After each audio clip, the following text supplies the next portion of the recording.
There are over 100,000 people who immigrate to New Zealand every year with the intention to make New Zealand their home, leaving behind everything they know as normal day-to-day life and having to learn new ways of doing things, new norms, new cultures, and different values. There are many people who struggle with this transition and find it challenging to adjust and settle, so they can call and make New Zealand their home. The purpose of this podcast is for me to share my journey and our challenges with the hope that you can learn from me and my family and have a softer landing. There will be good days and bad days, but with time, more good days. I believe we have made the right choice for our family. I want to try and help you do the same, but hopefully with a softer landing. This is Soft Landing, and I am your host, Brett Corlett. Welcome to this podcast, designed for anyone thinking about preparing for or who has just immigrated to New Zealand. Subscribe now so you never miss an episode. Drawing from his personal experience, this series will guide you through the process of preparing for your move and helping you navigate the challenges of immigration. Hey everybody, welcome back and thanks for joining. So sure, I immigrated here almost 3 years ago, and immigrating to New Zealand has been one of the most difficult things I've had to do in my life.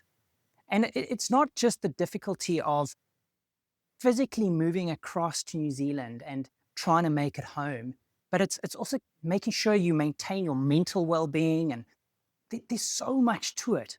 So that's why I kicked off Soft Landing. So many of you that follow me and watch regularly will know what Soft Landing is all about. But really what it is I'm trying to share my journey, my experiences, to try and help as many of you out there that are going to be moving to New Zealand learn from us and do better than us and have a softer landing than us.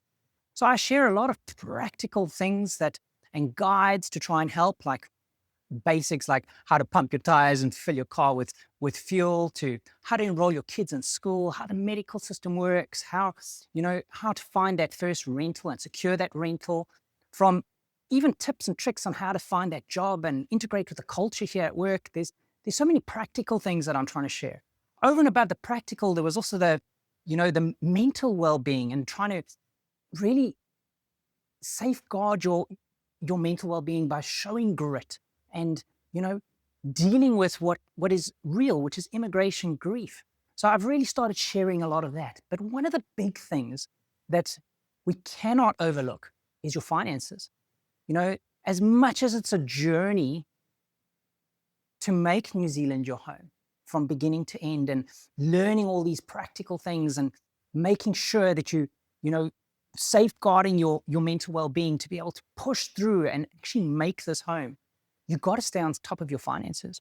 Your finances is as much of a financial journey from beginning to end, from having enough money to even immigrate and get here, having enough money to start not only, surviving here, but thriving here, having enough money to make sure that you're starting to invest for your retirement, having enough money to be able to buy a home. There's that whole financial journey that you've got to work through. So with that in mind, that's where I partnered up with Ivandee Fitchet from Migrant Financial Services. And she's offered to do a 7-part series with me to actually talk us through that whole financial journey from beginning to end.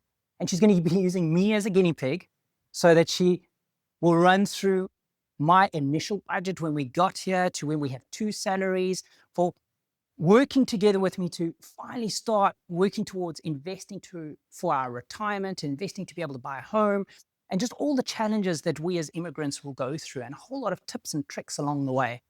So I'm really excited to go through this. And I know finances and money is not always the fun part, but let's face it, if you're not on top of your finances, everything else will fall apart. So we really got to give this the effort and the focus it deserves. So with that, I'm going to hand over to Ivandee, and we're going to kick off the first part of this 7-part series. Hey, Ivandee, I'm going to hand over to you, and let's get started. Thanks, Brett. So we are going through the circle of life that I call it. Yeah. It's just the end-to-end service with Migrant Financial Services. So Awesome. I'll bring it up just to give people an idea of the series that we're going to be going through Awesome. from start to finish. Awesome. Thanks, Ivandee. So while you're busy bringing that up, so just for the audience so that they know what we're doing. So like I explained, I'm the guinea pig. So this is like our initial meeting. And Ivandee is going to start explaining how she's taking me along this journey, or us along that journey. Thanks, Ivandee. Can you see this okay? Yes, I can. Okay, great. All right. So usually the very first step is income and budget. Yeah. And that really does apply whether you're onshore and offshore. But a lot of the people that are still offshore thinking about moving to New Zealand, the first question is always about the cost of living here. Yeah. So really integral part to our start. So we start with that. And people onshore, it's something we unpack as well, because I need those numbers for insurances and mortgages Perfect. as well. Perfect. Then our next step, once people are then onshore, is to look at their insurances, Yeah. get the family set up and have some peace of mind. Yep. Once the insurances are set up, we always forward a copy of the life cover, for instance, to the solicitors to attach for your last will and testament. A Yep. really important step to do onshore is to get your will sorted out. Yeah. Next stage is the investments. I chat through the investments while people are offshore as well, to get an idea of the surplus money that they're bringing over. Yeah. Yeah. And then once they're onshore and ready to kind of look at that next step and keeping their money safe for post-residency, that's where that investment stage comes in. Okay. And then once you have residency, we start looking at the benefits that you are eligible for once you're a resident visa holder, which is then KiwiSaver, buying your first home in New Zealand, which I think is a goal for most. Yeah. Takes a bit Hold longer those to get roots. but we do get there. So mortgage, getting your mortgage ready, helping you with that process, including doing the application for you. Yeah. Yeah. And then lastly is your retirement planning, which I think is a concern for any immigrant, because we're starting here later on in life and what retirement looks like Awesome. for us. Awesome. I love this, Ivandee. And it's so awesome that we've got a nice wheel that's telling you pre your residency and then post your residency what we've got to do and get in place. And it's I like chronological order and everything going as a process. Maybe it's just me and the way my mind ticks. So that's why I'm loving this, which will really be cool. So first one, obviously income and budgeting. So budget. Okay, so let's jump in. So we're just gonna using you as a dummy and using test numbers as well. I got my coffee and it's all good. I'm all ready for it. Cool. Okay, so we do start right in the beginning, have a general chat. I do get an idea of Kitty's ages, that type of stuff, which is also things that we capture.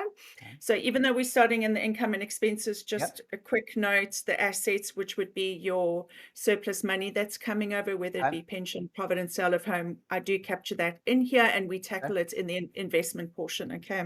So, all right, so just to, I'm going to keep this interactive and just keeping it real. Okay. So that's really what I'm going to be doing here, Ivandee. So when you're talking about the assets and investments, for the scenario that we're going to be playing through, me as the guinea pig here, so I'm going to really lean on what really was true to me when I arrived here 3 years ago. So you can work on the case that it's myself and Amy, my wife, that are coming across. Obviously, I was the first income earner when we first arrived. Amy didn't have a job, so we'll work through those finances. We did have 2 kiddies when we first came across. So we had my son and my daughter. My son at that stage was 10 and my daughter was 3. So that's the scenario going to play out, which is true to my real life. But we'll go through the figures. So you ask me all the questions just like you would a client, and let's populate and go for it. Okay. All right. Okay. So we've worked on a job offer for you with your first income being 124,000. 124 a year. And look, I think what's tough for a lot of people is I know when I first got that offer, a lot of stuff was going through my mind like, shit, is this enough? Would I actually, I hope this is going to, because you've already, the horse is bolted. You've accepted now, you've resigned from your current company in your current country, and you think, we're getting on that plane and we're starting to go, and geez, I hope this is good enough. And I hope we're going to be able to survive, especially because it's stressful having the 2 kids and my wife along. You think there's a lot of pressure on you and on your shoulders. So this is a biggie for me in trying to understand this up front, and it relieves a lot of stress having that chat with you. And I know we did. So I did work with you 3 years ago, and I remember that first meeting and interview with you. Obviously, Amy was along in that Yeah, first meeting as well. But this is exactly what you did for us when we were still back home in correct. South Africa, which Yeah, gave me that peace of mind. Like, okay, I think we can do this. We're yeah, going to be okay, love. We can make yeah. this work. So I think we can do this because it's scary as hell, man. It's a tough Yeah, one. So thank yeah, you for this, Ivandee. It's of awesome that course. we're sharing this with others. Okay, cool. Yeah, So I've got my first offer. I got 124K got your a first year. offer. So I'm just gonna bring up this calculator. Can you see the PAYE? Not yet. Not yet. Okay. So this is an amazing calculator. Most lenders use it as well. Really, really accurate. So this is to calculate your tax. Yeah. And I'm going to leave KiwiSaver off because you're only eligible once you're a resident. Okay, so there you So can that's an see your, important one you just noted, and I know you got through it quite quick there, is yeah, one, this is a tool that I've used before, and even on past tutorials that I've done, I've shown yeah, and shared this link, and I'll share it again in the description yeah. because it's a freaking awesome tool, It's okay? very And it's nice. not only Yeah, a tool that helps you in the very beginning like you're doing with me now, but I promise you, if you ever go through any job offers, anything like that, this is an awesome tool to work out what you're going to be netting, okay? Once you even yeah, are eligible for KiwiSaver and all the rest of it, because it really correct. gives you an accurate outcome of what you're going to be getting if you get paid fortnightly or monthly or whatever else. So you can Yeah, really budget quite nicely. So yeah. fantastic tool, Ivandee.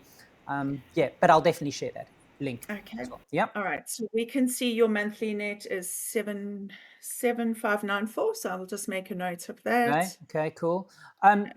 I'm not bringing it up as well, but just another one that you did mention is when you first arrived, I came across on a work visa, so I was Mhm. not a resident straight away. So that's the scenario we're busy working through now, is where Yeah. I'm going to be landing on shore. This is my first offer of the 124K a year, and we've just worked out what I'll be netting as you're putting on the screen.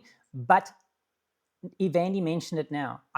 I was not able to get KiwiSaver until you're a resident. It's just you're not legally allowed. Am I correct in saying that when you first arrive, because I was on a work visa, you don't qualify for No. getting KiwiSaver? It's just legally not allowed. You're not allowed to get it until Correct. you're a resident. Yeah. Correct. Okay, so Yes. that's why And you're keeping it off. Yeah. And there's a lot of companies that do automatically enroll you. So Yeah. I mean, I always give clients a heads up if I know they're coming over on a work visa. Please don't sign it. Politely give it back to the HR and tell them you're not yet eligible. We Yep. even see it with government departments, which is Oh, really? baffling to me Oh, because wow. it's technically a law. That's, So yeah, don't do it. But what we do encourage is put 3% savings away. okay. Get used to that 3% coming off your income, although next year it's going up to 3.5 and then Yep. 4%. Yep. But get used to it. Eventually it is going to come off your Yep. income. But Cool. okay. All right. Okay. So we've got the 124. I'm just going to work on your income for now Yep. because 99.9% of the time it's one person Yep. on an income initially. 100%. And this scenario, that's exactly how it was for Amy and I. Yeah. Is we all arrived here and we lived off of my salary for actually the first year. We thought Yeah. we'd only do it for 6 months, but we actually stretched it right the way to 12 months before she actually even started Long working. time. And Yeah. it was actually fantastic for her. And I guess that's what this will show, is whether you can survive on the one salary or not. And I guess that Yeah. also will push how quickly you have to get that other person, the partner, working to be able to Working. supplement the budget or Yeah. the household income. But we were Yeah. lucky to be able to stretch it for a year. But it really helped us be able to settle the kids, settle home, get used Yeah. to things. So we were privileged and really blessed to be able to do Yeah. that. But every Absolutely. scenario is different. I get that. But yes, one salary for now. Yeah, we do find the average for the spouse to start working is about 6 months, Yeah. 4 Okay. to 6 Okay. months. Okay. So we generally work on that unless the kiddies are very small and financially it's not viable because ECE is going to cost Yep. more than what her potential salary And I'm could going to be. ask you again, for a lot of us out there, Mm. you just said ECE, throwing an acronym at us, and we're going, what's ECE?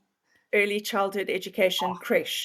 Yeah, 100%. very expensive. But when we get to that part in the expenses, I'm going to stop there and just break it down a little for Fantastic. people to understand that Cool. because it is a monumental cost here Yep. for small children. Yep. Okay. Okay, so food. Couple of tricks and tips, I guess. It depends where you are in New Zealand. Like Yep. for instance, if you're in Auckland, we're fortunate to have something like Costco here, that Yep. massive American Yep. food chain. I've got a family of 5 shopping there for $150 a week. Yes. But I think for the average family of 4, you're looking at about $300 to $350 a week. Yeah. Yeah. So Yeah. I'll work on 350. Yeah. So look, I think you've made a good point there, is that one, you taught me something. I didn't even know there was a Costco here, okay? So I told Amy this and she laughed at me and said, you're too snooty. That's why you didn't know, okay? I have done a tutorial or video on where you buy what from. Yeah, And when I went through the stores, I said, Pack and Save is where you can get quite a few good 100%. deals and actually save some money, Yeah, not knowing yeah. that there was Costco as well. But you did note it to me and said, Costco, as much as you can save, because it's incredible. You say a family of 5, what, 150 a week? 150 a week. That is Yeah, incredible. it's It's huge. absolutely incredible to be able to Yeah. make that sort of saving. But you warned me. You said it's buying in bulk, like real bulk, Yeah. and you need space. Okay, Yeah. so now really look at your rentals, look at the space, look at your fridge space, your freezer, Correct. all that kind of stuff. And I know it sounds Yeah. silly, but I'm just telling you, us as a Yeah. family of 5 now, because I've got my nephew with me, Yeah. I don't think we have enough freezer space. We have to shop quite regularly just to be able to keep everything. Yeah. Two growing boys, it can be a tough one. But when you Yeah. first arrive, that 150 a week, that's incredible with Costco. So Yeah. it really helps. And I'll probably share the link on screen for my tutorial on that one as well. But Yeah. yeah, Costco, brilliant. Thanks, Ivandee. You should do a trial run through there, and I should. now that your family's grown, and just see how that might work for you now that your family's grown, Yeah, and yeah. the bulk could really help you. Well, it's incredible how much you can actually save.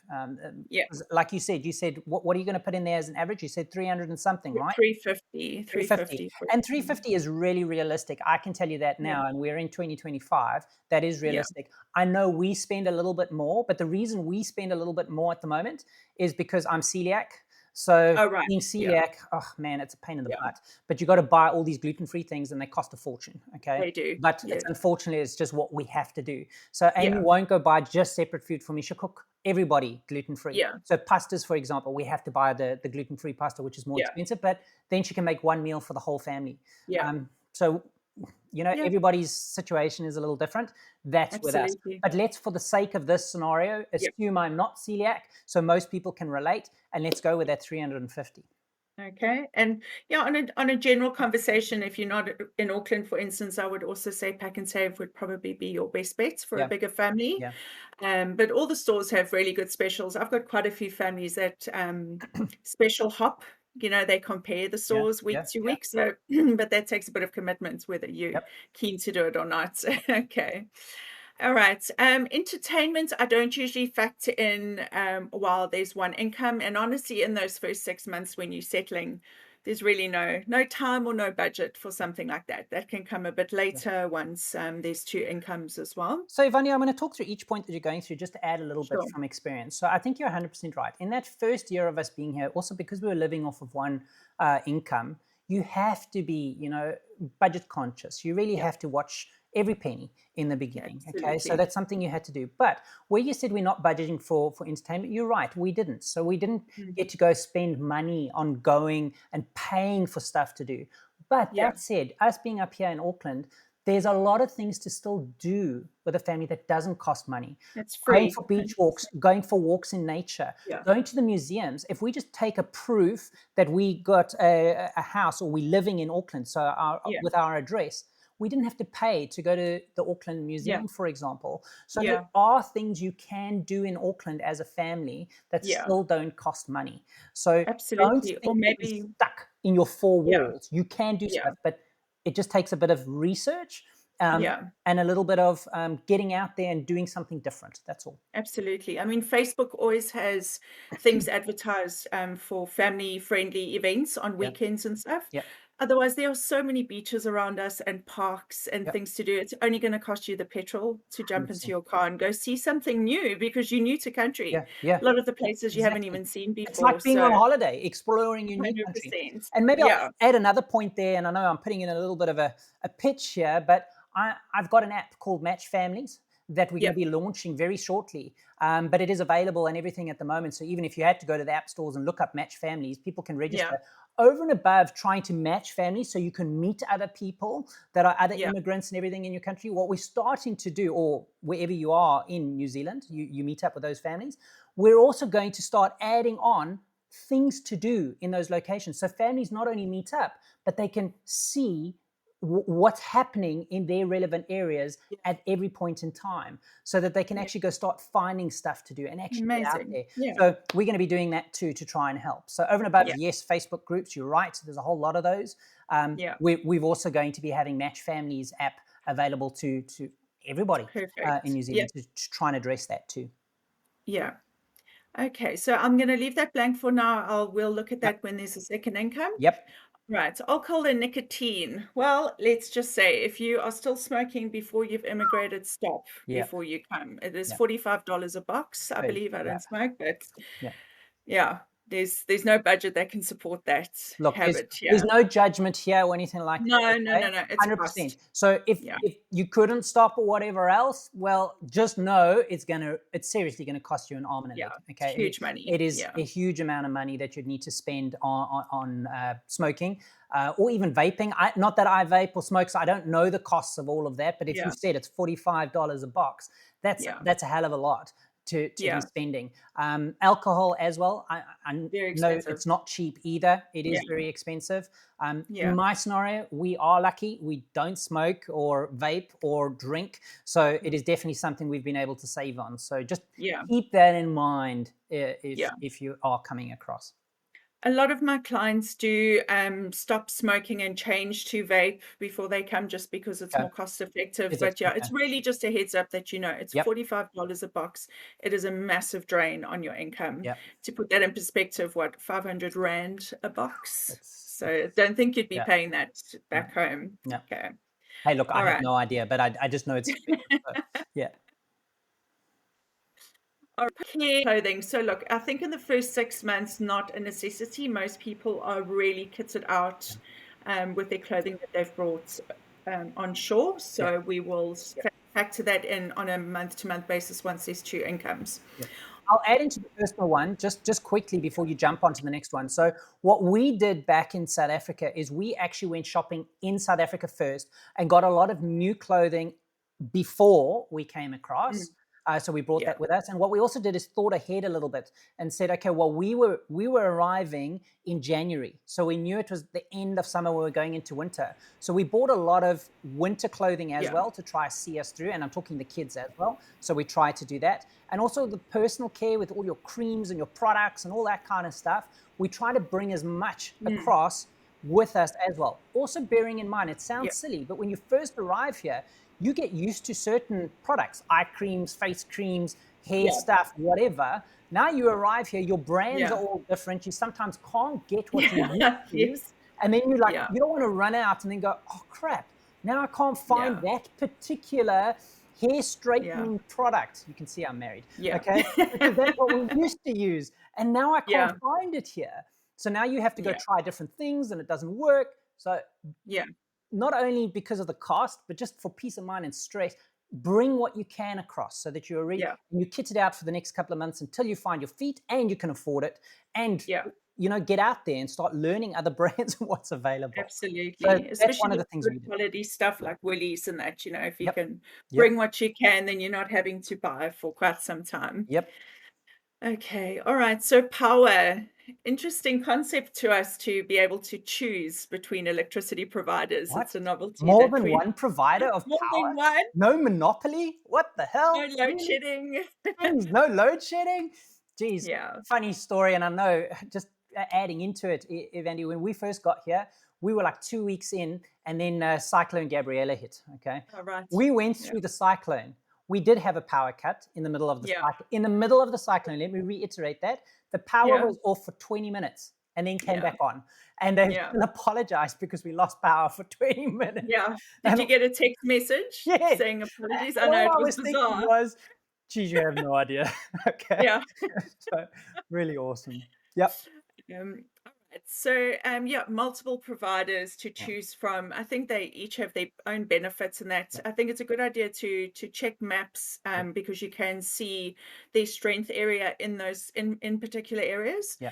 I think the biggest thing to factor in with the electricity is if you have children and small children, and you're going to be using the dryer quite a bit, try and get those packages where you've got free electricity on the weekends or later on in the evenings, just to save, because using the tumble dryer here, especially in winter and in a country that rains so much, it does get used a lot and it does use a lot of power. So there are tips and tricks just to bring those costs down. But I think for a family of 4, you're kind of looking around that $280 a month, Yep. more or less. Yep. Then all the electricity providers offer add-on Wi-Fi, which is strange. I know it's a really strange concept, but it is cheaper through them than it is a standalone.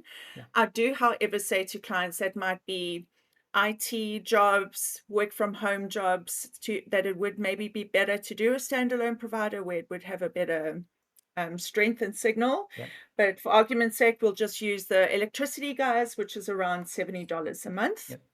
So I think you're right, $70 a month, which is perfect on your electricity. Okay.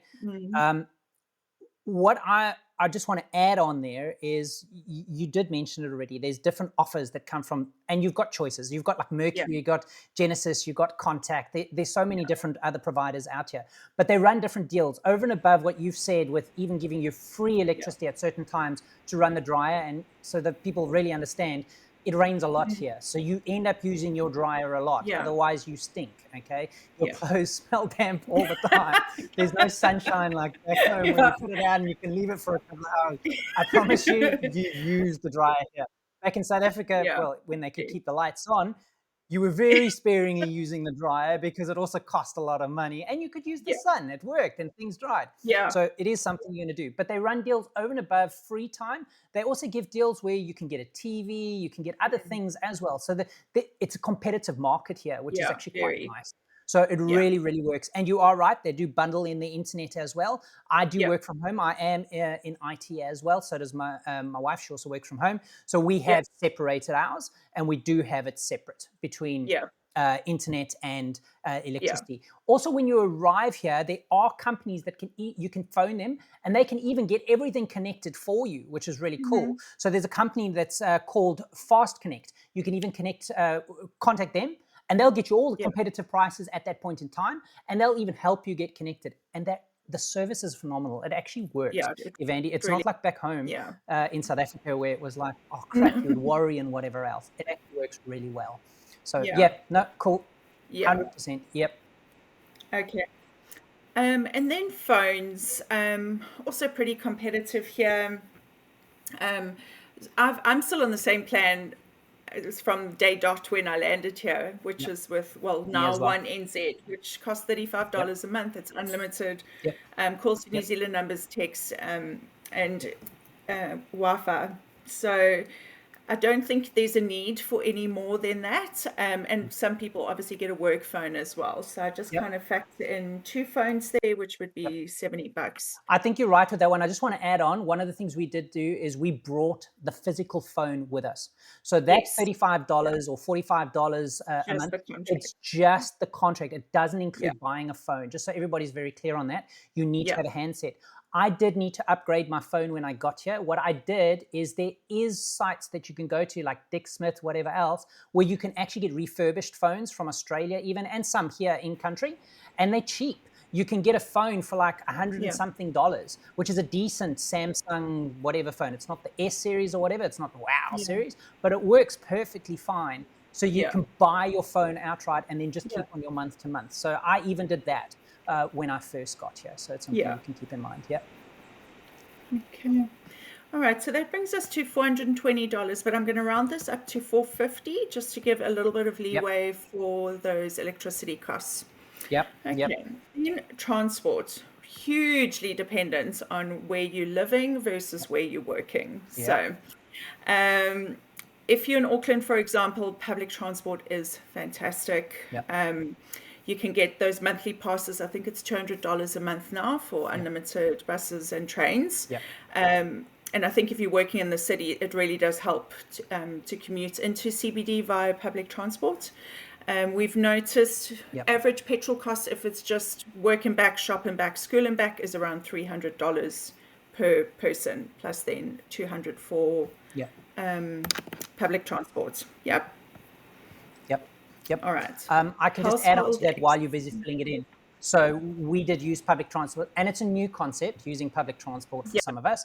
Okay, it does depend which country you come from, but coming from South Africa, public transport was dodgy. Okay, it Yeah. just really didn't work very well. Won't do it. No. And yeah, it wasn't for everybody. But here, Yeah. public transport does work, and I'm on North Shore in Auckland, so I'm about an hour and 10 minutes away from CBD, but I can catch a bus into CBD. And while I'm actually catching that bus all the way into CBD, I can sit and listen to my audiobooks, whatever else, public transport. It's safe, it works, whatever else. So it's really awesome. Public transport actually does work, which is really cool.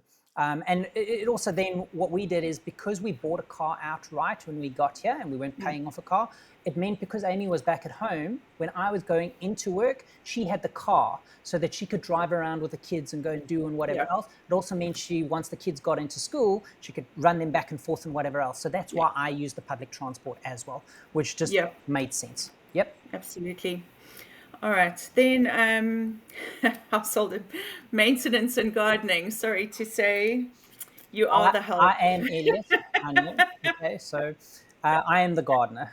You are the gardener. I'm not only the gardener, I am also the maid that cleans and cooks and all the rest of it. Obviously, with my wife's help, so I'm lucky. It's a partnership. She doesn't mow the lawn, though. I have to do the lawn. And that was even funny for me, Ivandee, I can tell you, because we're so spoiled as South Africans having a gardener back home. First time having to mow the lawn, it was a bit daunting. I had to kind of look out the window, look at my neighbor, and almost stalk him and see, how the hell do they do this? You know, how does this work? What is he doing? This is not something I do every single day. Starting to get my head around it. I've even upgraded. I've got all snazzy now. I don't have a petrol lawnmower and weed eater. I've gone all electric and whatever else. But it's taken me a while, because in the beginning I wasn't like that. I wasn't sure what I was doing. You buy what you can. Hey, but maybe on a real note, what you do need to think about is just the cost. Because if you get into that rental, a lot of the time it's your responsibility to look after those lawns and everything like that, which means you need a lawnmower, or you need a weed eater, or you need something like basics wise. So you've got to think of that when you're budgeting, to also come and buy that stuff to be able to do it. There are some rentals where they include it, but it's not the norm. The norm is you get out there. But you can buy secondhand. Yes, I bought 100%. my first lawnmower for $50. Yeah. Marketplace, Facebook Marketplace, looking in your areas. Trade Me. Yep, you can definitely get secondhand. Look in your area. People are always selling stuff and whatever else. But I'm just saying, keep it in mind. It is something that you, over and above us laughing that we have to do it, it also means, you've got to get the stuff to do it. Yeah. I got a robotic vacuum cleaner and mop. Her name is Gorko, and she is a game changer in my house. Yeah. Awesome. Okay, we haven't got there yet. You've obviously been here longer than us. No. So we still got to get to the robot vacuum cleaner. We haven't got there. So it's still me and Amy. All right. So I'm going to leave this off for now. All right. Then vehicle costs. I think for most families, if you're looking at buying a second-hand vehicle here for a family of 4, you can comfortably look between that $10,000 and $15,000 mark for your first car if you're buying cash here. So your car insurance kind of works on $50 per $5,000 in value. So we'll work on around $120 for that. So I'm just going to add there, Ivandee, you're 100% right, and you gave us that guidance as well when we were still back in South Africa, to try and buy a car outright versus financing it when we got here. Now, I know everybody's financial situation is different, okay? So some people will have to finance something when they get here. I get it. And you can even start the finance process and everything when you're still in country, so that you get here and it's all sorted, and when you can go sign it, you can do it. And I've got people that I can get to help you with that I trust and whatever else. But we were blessed enough to be able to buy the car outright. So, and also what you also, and it's a big thing for us South Africans, and we've joked about it before, you have to change that mindset. And it was a biggie for me, not so much for Amy, is you can't buy those German cars and whatever else that we used to have back home in South Africa. You got to change your mindset and realize you're going to be buying the Japanese, the Korean, those sort of cars. So your Mazdas, your Toyotas, whatever, which are still really good. And you can get good deals and whatever else, because they literally really just across the ditch here. So they're not far away. But you need to realize You can't I don't believe it's the right thing to buy those German cars straight off. Also remember parts and everything like that. It's tough, man. Germany's far away. It costs a lot. We're on an island in the middle of nowhere. So it costs a lot to keep those going. Over and above the expenses, maintaining them is high. Whereas maintaining something cheaper, a lot easier. And I know I'm not, here I am preaching. I'm just telling you lessons learned. It's what we've had to adjust with. And we bought a Mazda when we got here, and I'm still got a Mazda. Love it. Awesome. Yeah. It's a conversation I have with every single client. So because we loved our German cars back home, but they are frightfully expensive to maintain here. And that's if you can even find the parts in the country. So, but when we go through the assets and checking the surplus funds that you're bringing over, that's where we have that conversation to see, okay, you do have a bit, keep 15,000 of that surplus money aside to buy a car cash here. If you are unable, and unfortunately there are some people that are unable, then we also go through the conversation, okay, maybe try and keep it at that 10,000 mark, and I'll work out what the repayments are going to be, and we factor that into the budget. But and then to also be able to check things like, is there going to be a clawback if you're in a financial position to pay off that car quicker, that type of thing. But that's just kind of an additional part of the budgeting tool. Okay. All right. Then the personal insurance. So that's around your life cover, income protection, all that type of thing. We do check what they have back home. Typically, insurance here is 4 to 5 times cheaper in New Zealand than what we pay in South Africa in particular. So depending on the situation, I budget for around $200 a month in the beginning for the basics. And when you say the basics, what you're saying is so generally life cover, and we try and get some income protection, even if it's just to cover the rent, because you're on one income, you're solely reliant on the one income initially.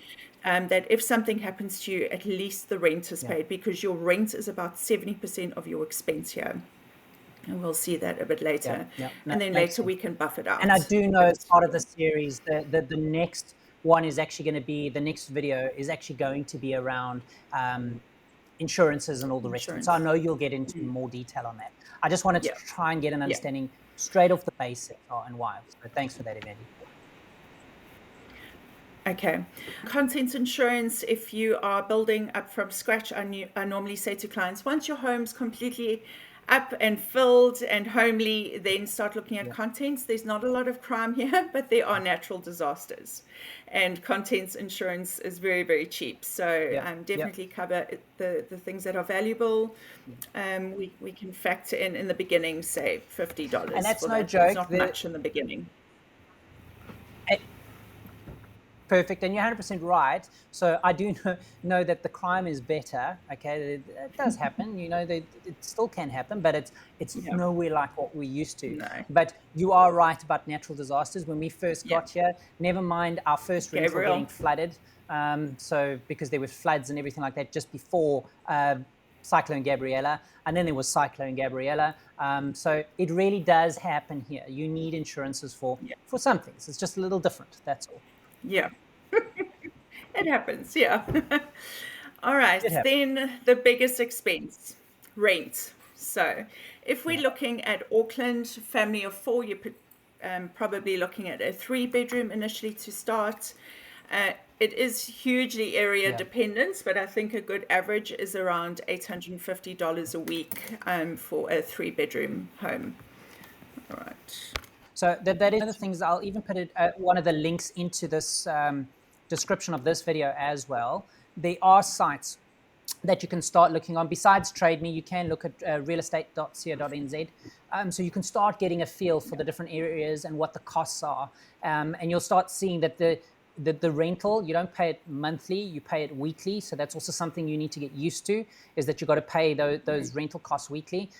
Also, another thing that not caught us, but something you have to be prepared for, is you have to pay a bond, which is like a deposit up front. So it's quite a lot that you have to pay just to get into your rental. Besides like you said, it's 70% of what your budget is to pay it monthly. You're now paying that weekly rental fee. You've also had to pay the deposit up front, which is usually 4 weeks worth of whatever your rental is. And sometimes you also have to pay a further 2 weeks on top of that. So sometimes you have to have 6 weeks available to pay up front. and then you pay it weekly thereafter, which is like, wow, it's a lot. Yeah. It really is. It's a lot. And we factor that into the startup costs with clients when we have that conversation before they come on shore, is the rental, mattresses, the basics that you're going to need to do when you first get here. But work on 6 weeks of your weekly cost. That's a rule of thumb. Yeah.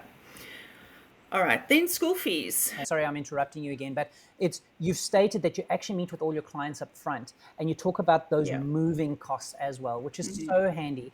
Like you said, beds are very expensive here.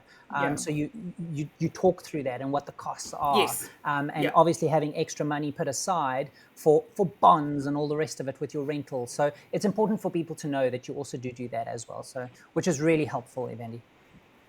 Yeah. So the school fees, no school fees. It's a donation that you pay to the school once a year. The decile of the school does vary the donation, but I typically work on $500 a year per child. So that would only be applicable to your 10-year-old Brett. So we'll just factor that $500 in, and it doesn't include the extramural activities, but we'll just work on this for now.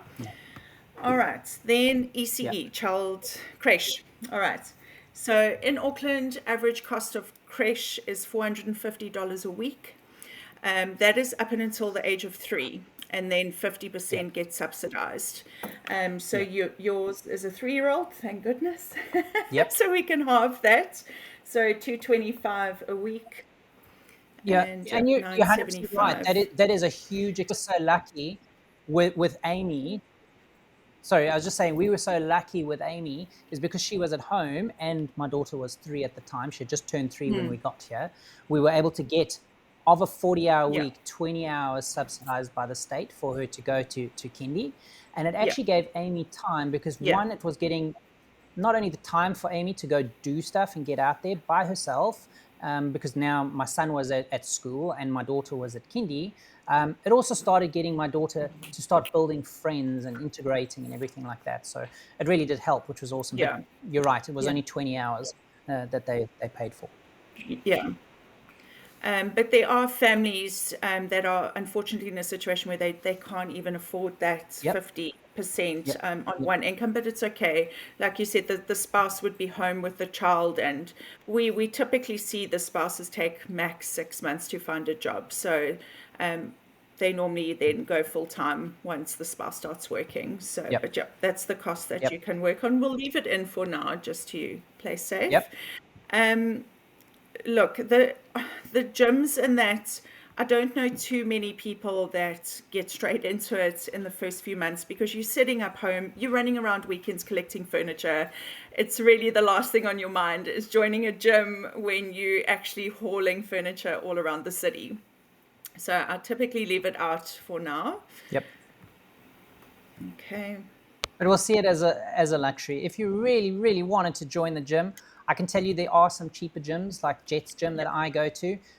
You can get it for like $12 a week or something like that. Obviously just for one gym, but it's good enough if you really, really have to. You really have to. And depending on the insurance that we do for you, there's some insurance providers that have benefits with that type of thing as well. So always a conversation we can come back to. All right, so that is your very, very basic budget, basic cost of living. No bells and whistles to it. So we're just going to check what your surplus is. All right. So 7794, you're technically over. And I can tell you what that is. That's the ECE fees. All right. So in that case, we're going to go back and say, okay, while Amy's not working, we're going to have to park this for a little bit. But I'm just going to make a note of it. But this is so perfect because this is giving you a real life example of showing how you're actually helping somebody up front to just give peace of mind and say, oh, I can actually make this work. Rather than getting onshore, doing it for the first time and learning the hard way with real money being in the thick of it. I mean, you've got so much other stuff to worry about. So this is awesome. Thank you, Ivandee. So it's just to know your basics are covered. Your basic way of living is covered. the rest will follow, and we're going to go into that now to show people. Okay, so we're just going to update that note that I did earlier. So 769 surplus.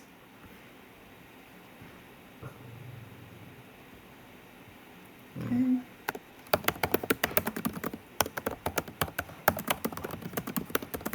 Is 769, and then I just make a note in here excluding ECE. Okay, all right, so now hopefully Amy's got a job. Yep. And okay, we can work on that. Her first job was 90,000 a year, which is really good for starting income. We were lucky because we're both in right, IT, so it is a bit different. But yeah, it does depend on what industry you're in, etc. Yeah. Okay, so her net income monthly is 5.7, so we're just going to add that in. Yep. And everything I work out here, I do email a copy to the clients. Cool. Is 5.743 per month, which means your combined income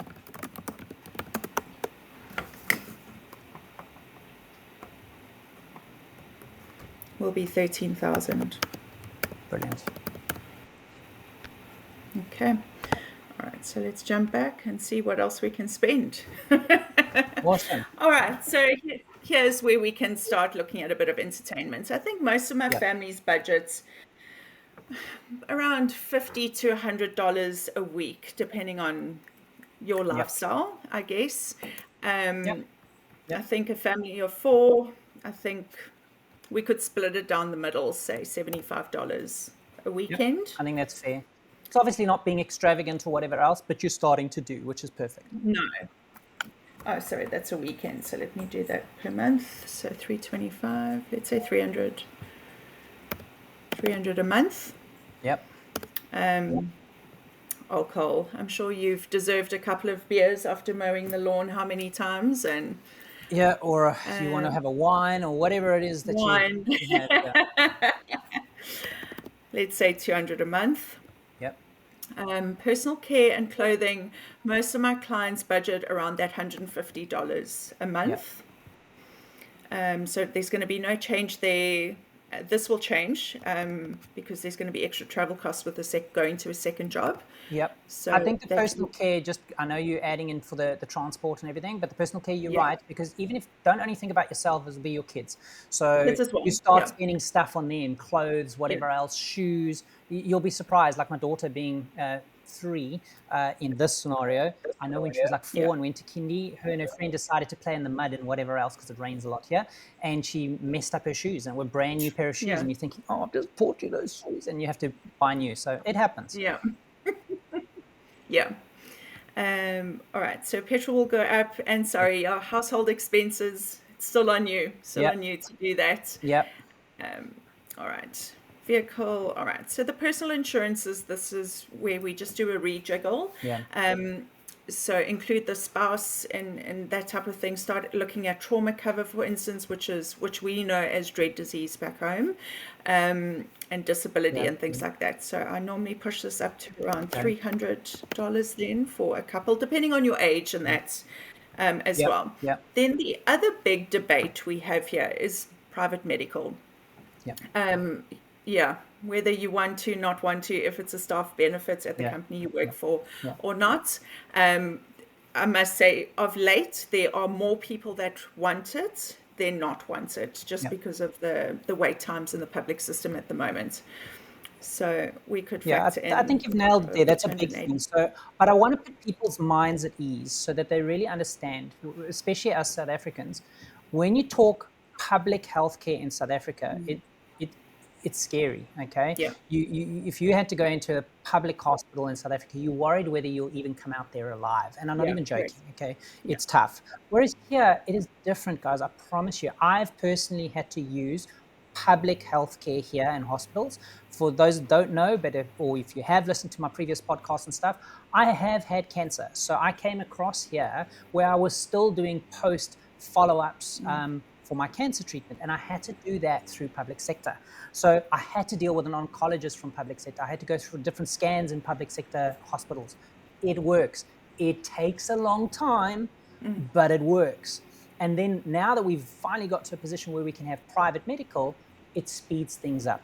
And a lot of the time you even go to the same hospitals for the same things. You just, I don't know if they jump the queue or what, I don't know. But things just seem to speed up when you're using private. That's all. Correct. Yeah. I think that the biggest factor here, though, besides not waiting so long with private care, is the non-pharmac element with medical aid here. So your non-pharmac is your newer, more advanced drugs, mainly cancer-driven in New Zealand because of the cancer stats here. That's the huge point of concern for a lot of people, is to have access to non-pharmac meds, which the state doesn't pay for.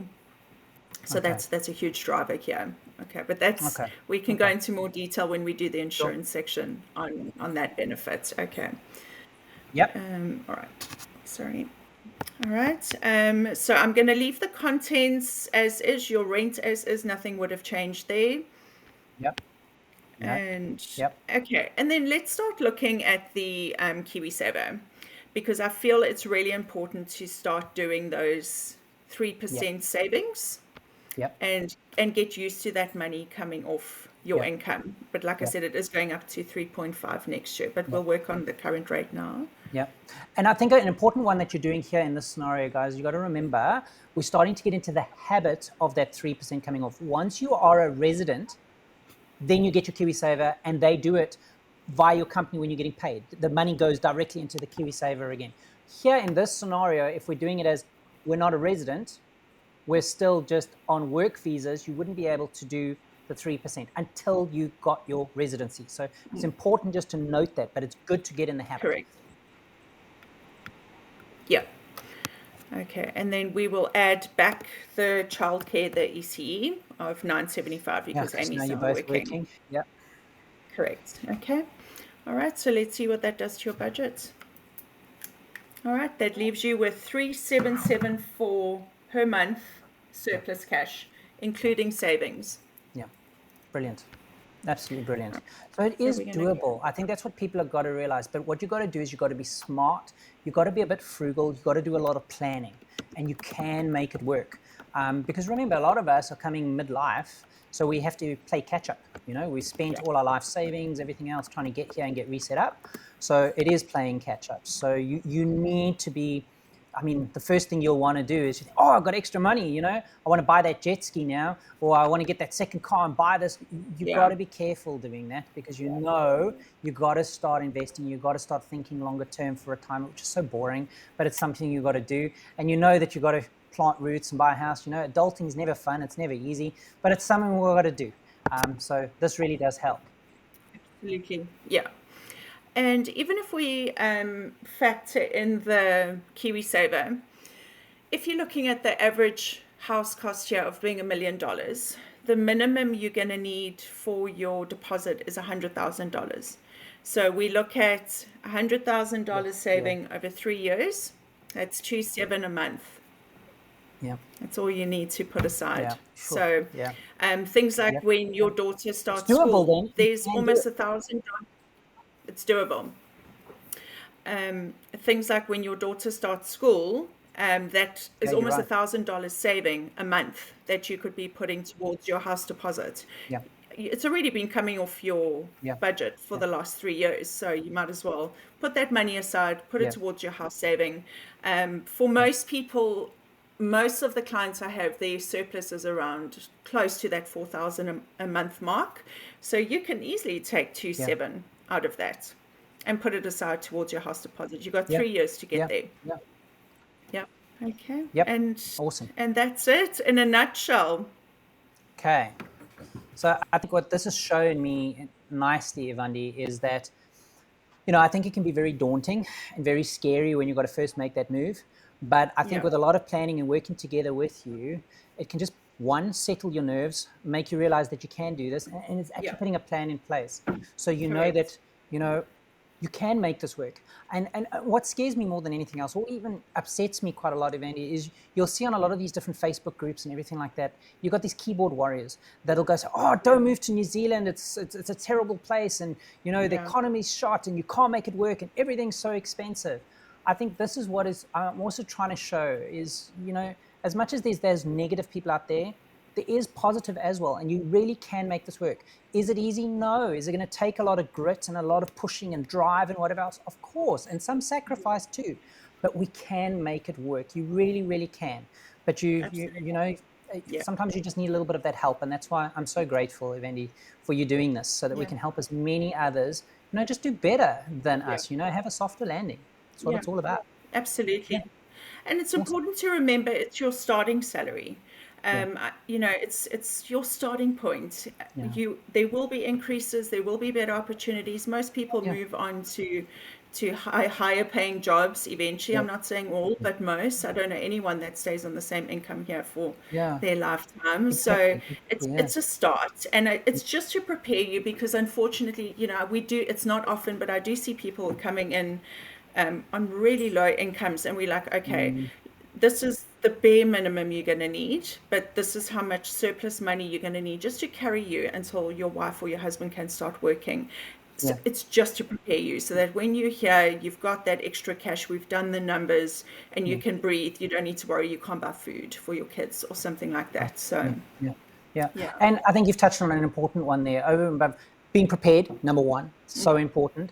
But number two, especially when you're coming across with kids, it's so stressful.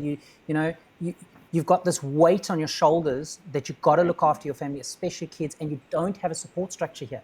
It's not like back home where I could go knock on the door with my mom or my sister or somebody else and say, hey, we need some help. Here you're generally alone. Sometimes some people are lucky they got other family here, but for a lot of us, we don't have that. So this helps us, give us peace of mind. So it's awesome. Thanks, Ivandee. Okay, Ivandee, so where to from here? I know this is what we've gone through today, which has already been hopefully helpful in starting to give people an idea of how much money you've got to have as that first job offer, what you can start adding on, and not just to survive, but start thriving now and working towards those savings and everything where you've got a second income, living, actually having a life and enjoying it all. So that's really starting to give us an idea. But now, what's next in the series? What is the next one we're going to be covering? I'm just trying to remember in your wheel, where are we going to next?